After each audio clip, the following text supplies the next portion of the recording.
Hello, I'm Jerry Lintner, and this is State of the Town, a monthly show when we sit with our first selectman, Mary Glassman, and get brought up to date on the state of the town. Hi, Mary. How you doing? Hi, Jerry. Welcome to you and SCTV for coming down to Town Hall today. Cold hands, warm heart. Well, look at us, and we didn't even plan this. See, I decided, the tie is off today because all of a sudden it's August. It's August. August. Summer's almost gone. Waning days of summer. Get rid of the tie for a day. Today, and look at you, no blazer, no. We're just winding down the summer and trying to keep things going till school starts and projects start, and here we are. Well, I noticed something, and I'm kind of springing this on you because I just remembered it when I pulled in. What's happening? There were these policemen with these dogs, and in front of them were a bunch of young kids, and I'm like, is this going to be like the kids start to run and the dogs take them down?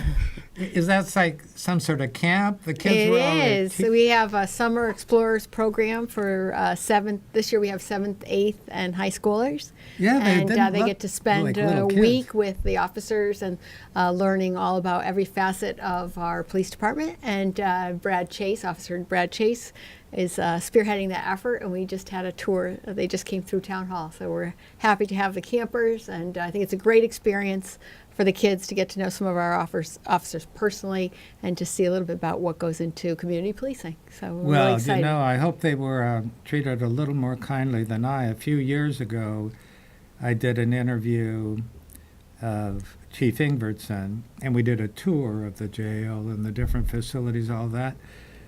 And so he invited me into this padded cell, and then he locked the door. So I'm assuming that was, in his mind, humorous, and that they would not put children through that again. It was nice and quiet in there. Well, you get a real-life experience, that's for sure.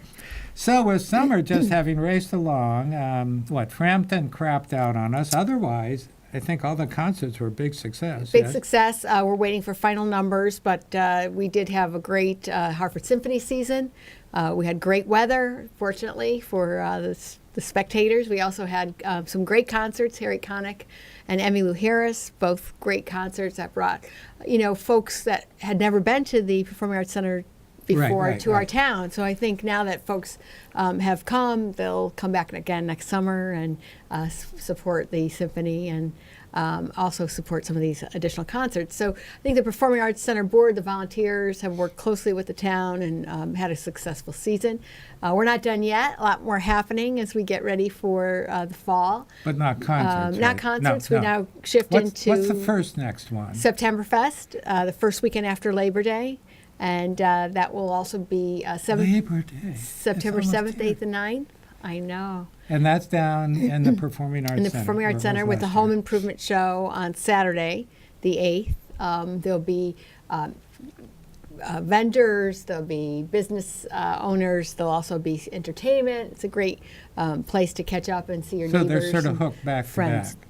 They are. Yeah. Okay. And then the weekend after that is the 44th Annual Simsbury Women's Club Arts and Crafts Show, which is a wonderful, wonderful event. This is the 44th year that the volunteers of the Simsbury Women's Club, and we talked about what a great show that is.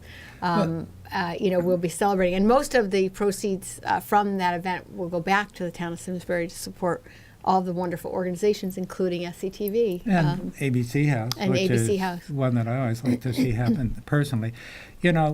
Years ago, again, I did an interview with the then committee for the Arts and Crafts Show. And, they put so much work in that, and they start so early, and it is a juried show.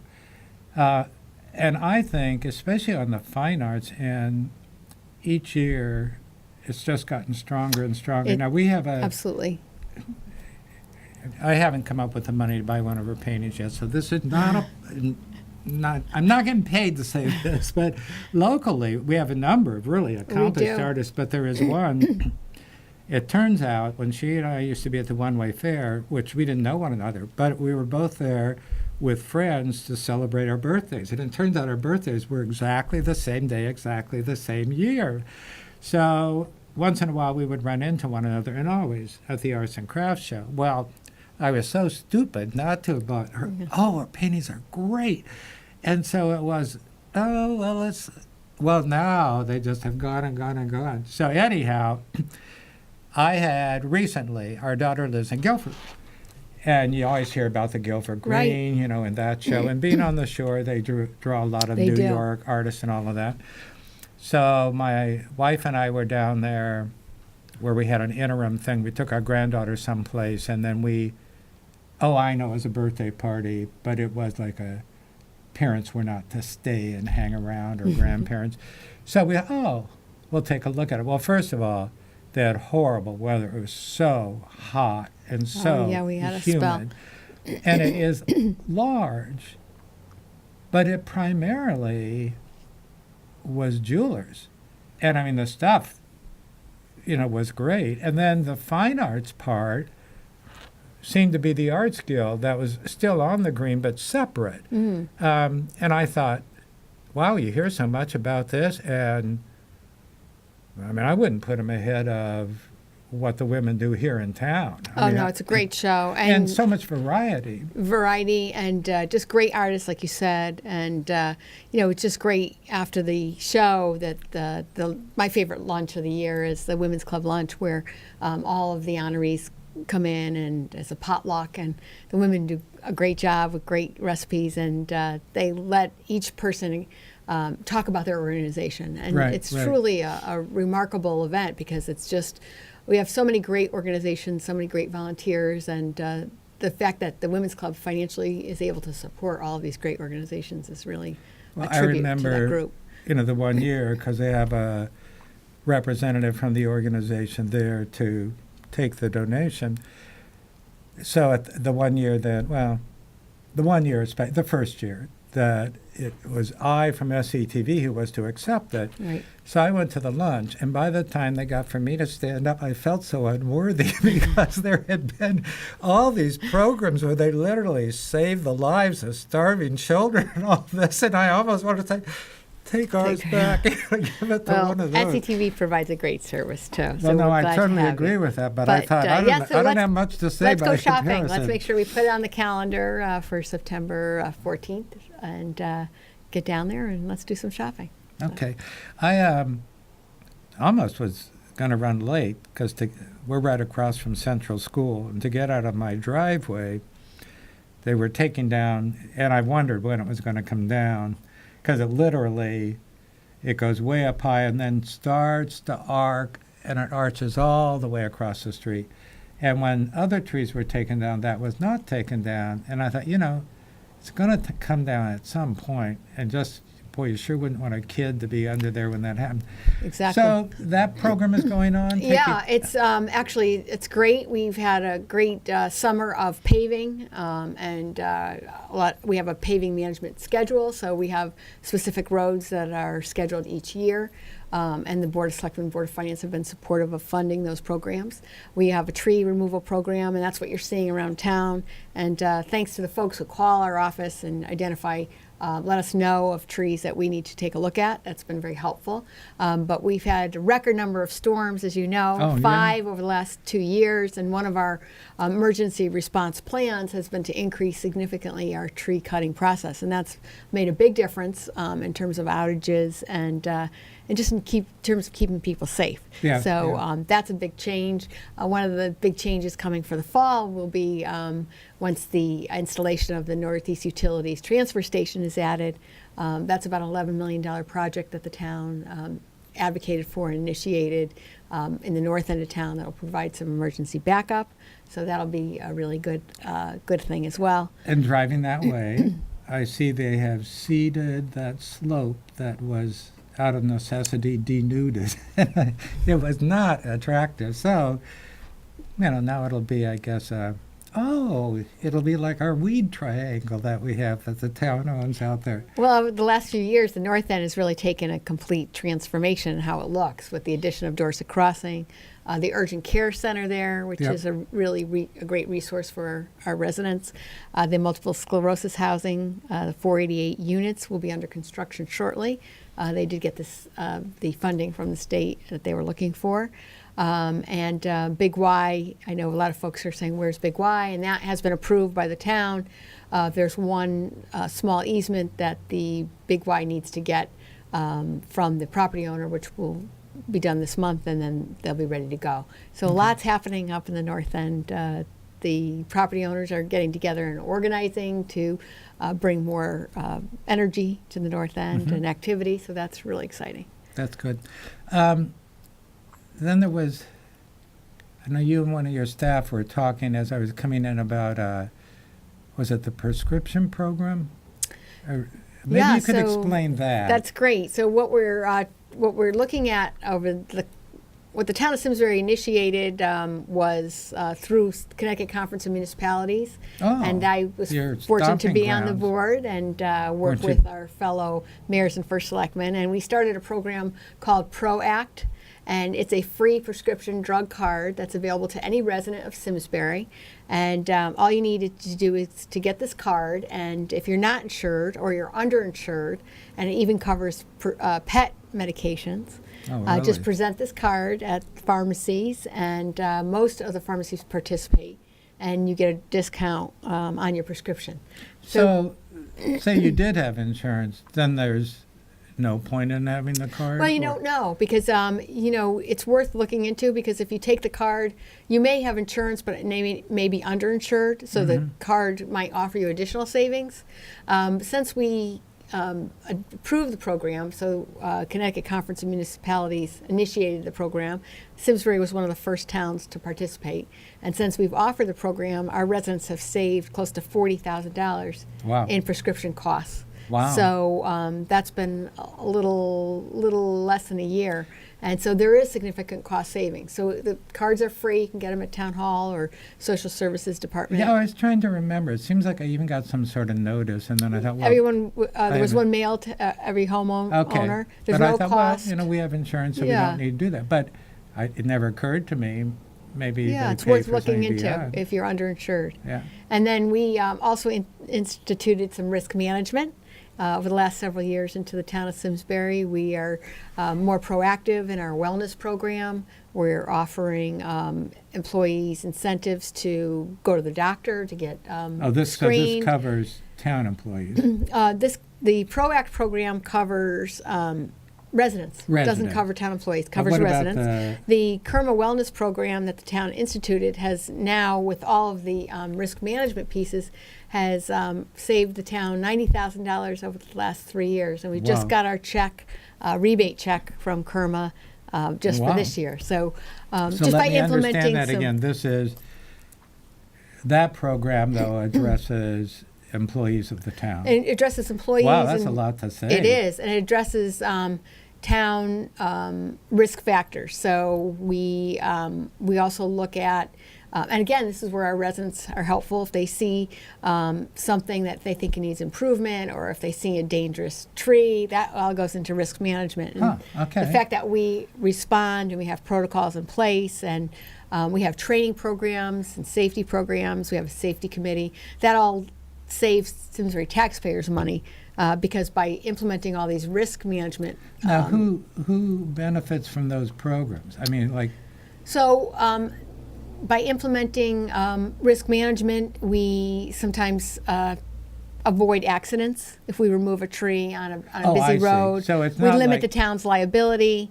In some cases, where our employees are participating in wellness programs, which protects the health of the employee and saves the town money on insurance Gotcha. increases. Okay. So it's all, so the just, risk management, though, it's not like there's a risk management class you can go to as a citizen or something. No. No, it's not that. No, kind of it's program. more an attitude and a policies that the town implements to avoid future costs. Yeah. So we, to keep our employees from having accidents, to keep our residents from having accidents, to make sure that our staff is trained and meets all the training requirements. And all of those factors reduces the town's insurance costs and liability, and our taxpayers are the beneficiaries of that. That results in Gotcha.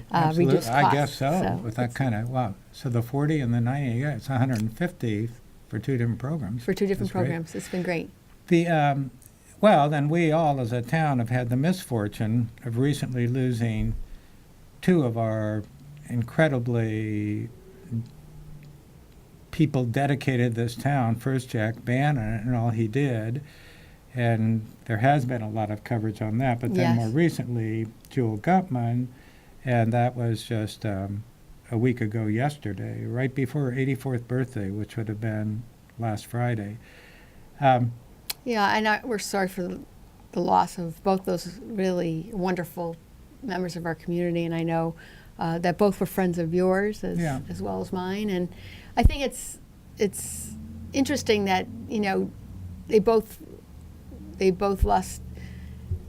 lost both members of the community within such a short period of time, and they were so active in both parties. Right. Exactly. Jack being so active in the Democratic Party and Jewel being head of the Republican Party, and yet what they did for the community was so bipartisan and really brought the community together and really encouraged other people to volunteer. So it's really a big loss. Absolutely, because if we go back to, I call them like the olden days, but I guess there were days, which I found out with Jewel's situation, because I've known her for a lot of years, but then I knew she had been involved in things even before I knew her, really when she was first moved here in 61. Right. So it took a little research to dig some of those up, because a lot of those people, are gone. They were older yet than she.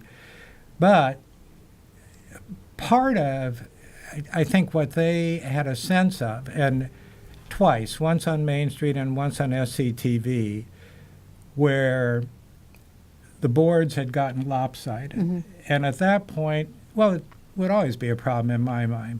But at that point in this town, that was a real problem, because if you were not equally represented, one went after the other, and the organization suffered. And so being involved in those, Jewel was one of the people I had gone to. And initially, the way we met is we were each working for opposing candidates. But as contrasted to what sometimes happens in campaigns, we came away from that with mutual respect on how the campaigns were conducted, and they addressed issues and they addressed capabilities. Mine lost. So I guess she did a more effective job than I did. But after that, then a couple times I invited her, would she be willing to be on this board or that? And what a contribution she made. I mean, she was like Jack, like you said, listen objectively. And there was not only common sense, but, and I heard this on radio driving the other day, and see if this rings a bell with you. Somewhere, I don't remember my mom talking about it so much, but I do remember, like my grandparents, we used to spend the summer with them. It just in conversations would be something like, well, it's for the common good. And this radio conversation was, you don't hear people talk about that anymore. And that it used to be, the Constitution says, and the right of pursuit of happiness. But that for most generations, life was not viewed as a happy thing. It was, how do you get through it with the least amount of pain? And then in this country, we've enjoyed some grand times of the expectation is that everything will be happy and wonderful for everyone. As resources and competition change, that has to be rethought. But in the rethinking, it seems to me, I don't want to generalize on young people, but I think maybe we've missed passing a message along. I don't hear them talk about the common good. And if you were to say, well, how many of your life decisions, your career or, your commitment to someone, or how much of your payment comes back from feeling you've contributed to the common good? I'm afraid the majority would say, huh? What's that? Yeah, I think Simsbury is the kind of community that we wrestle with to preserve that what's best for the community. Absolutely, and that's and I think you're right. I think Jewel and Jack both exemplify that. The fact that they were still giving back to their community until their last days.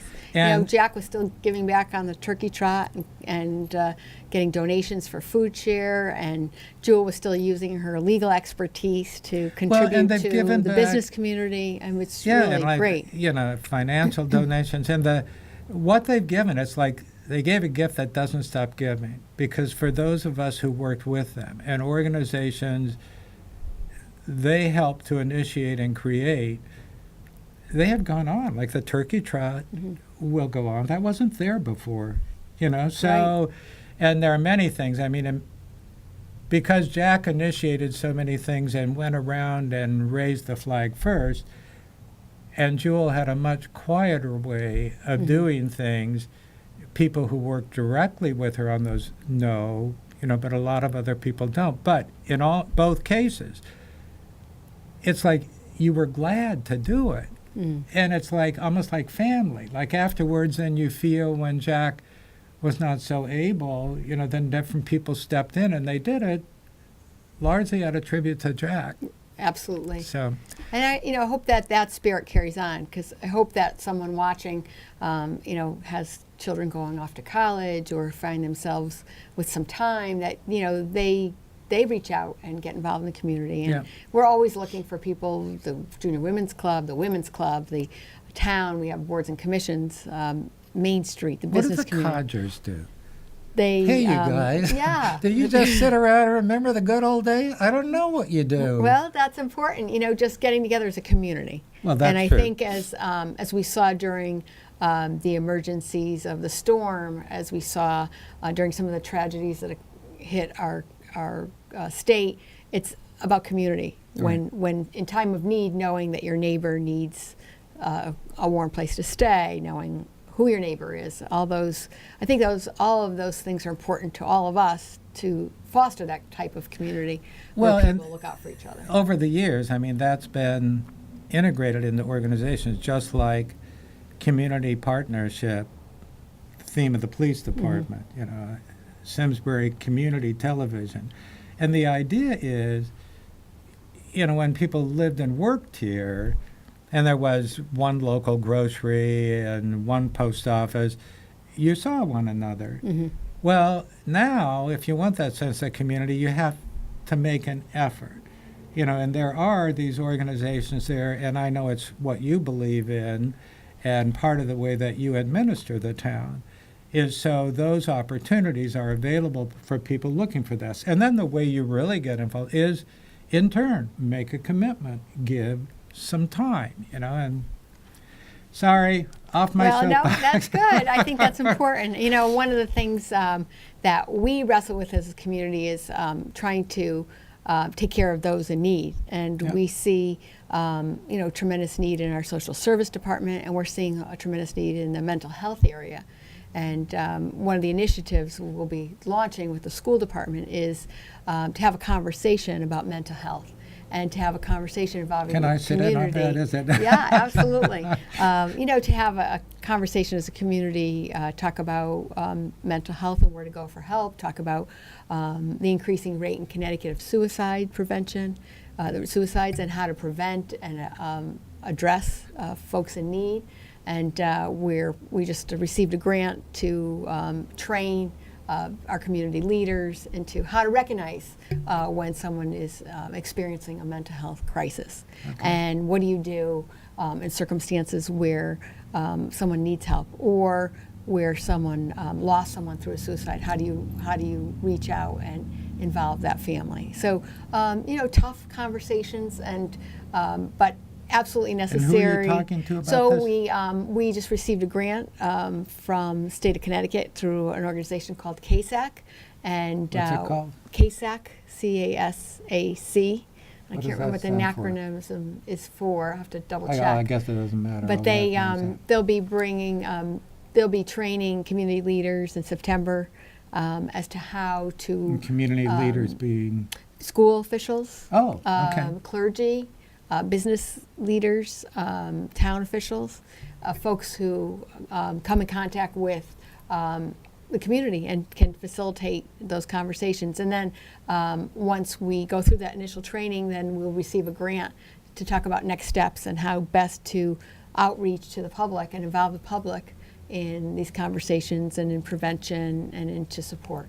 And that's really what we learned during the Newtown tragedy. We learned that during our emergency response drills. We're identifying those in need and being able to address those needs and get support really are key for our community. I just realized, suddenly probably our screen will go blank, because one of the most important things, which we did not mention, and our loyal, creative, productive camera person, Althea Greeny, mentioned the Grange Fair. Oh, and we yes, didn't mention the Grange Fair. Fair. So she's going to disconnect us unless we quick review that. Okay, let's mention the Grange Fair. We've got a short amount of time. Okay, so if you do put things on your calendar, make sure you put Simsbury September Fest, 7th, 8th, and 9th of September. Simsbury Women's Club, Arts and Crafts Show, the 14th and 15th. And that's the same weekend as the Grange Fair. The same weekend as the Grange Fair on September 14th and 15th. Where's the Grange Fair? At the Grange, which is at the Grange, out in the West Simsbury, right near Flammick Farm. I'm not Flammick Farm, and there are going to Palmetto be Farm. pies there. There'll be pies, and maybe we'll enter the pie tasting contest. I won the pie thing. I'm not entering. No, I won the pie thing years ago. And I'll go real quick. It was the winter thing they have at the fall thing they have at the Parks and Rec. And so what I woke was up your this recipe morning. for? Apple pie. Oh, it I was a haven't. pie Okay. contest. So Well. I got up that morning and, we laughed about it the night before. We had people over, and it was a beautiful fall day and crisp and clear. And so Jan said, well, why don't you do it? You still have time. So, okay, I will. So I put this apple pie together. I took it over my motorcycle jacket, my shaved head, and I say, where do I give my pie? So they put numbers on them. So because I'd have won anyhow if they hadn't put numbers, because Jack Bannon was a judge. No, he probably would have felt like, we can't let Jerry win. So anyhow, the judges then would eat this, all the pies, a bite from each pie, and then they'd vote on their numbers. So I said, well, when do they give out the awards? They said, why? I want to come back for the award ceremony. 3:30. I said, okay, I'll be back at 3. So I show up 3 o'clock. Whose pie wins? My pie wins. We'll have to. The next day in the paper, there was a picture of a daughter and her mother who had won for the frilliest pie crust. There you go. No motorcycle jacket with shaved head. Okay, Mary, I'm sorry. I gabbed too much. Great to see you. Thank you Thanks very for much. being Next here. month, we'll see. And then the month after that, we got to take a hiatus while the election occurs. And so make sure people get out and vote. Okay, great. Thanks, Thanks, Mary. Thank all of you. And we will see you again next month on State of the Town.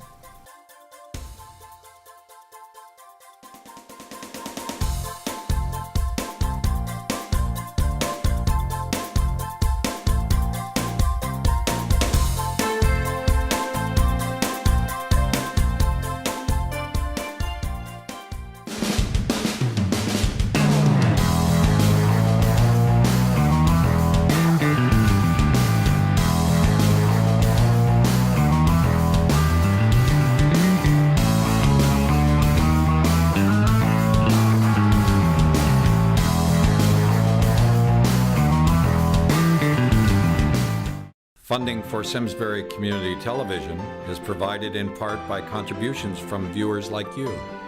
Thank you.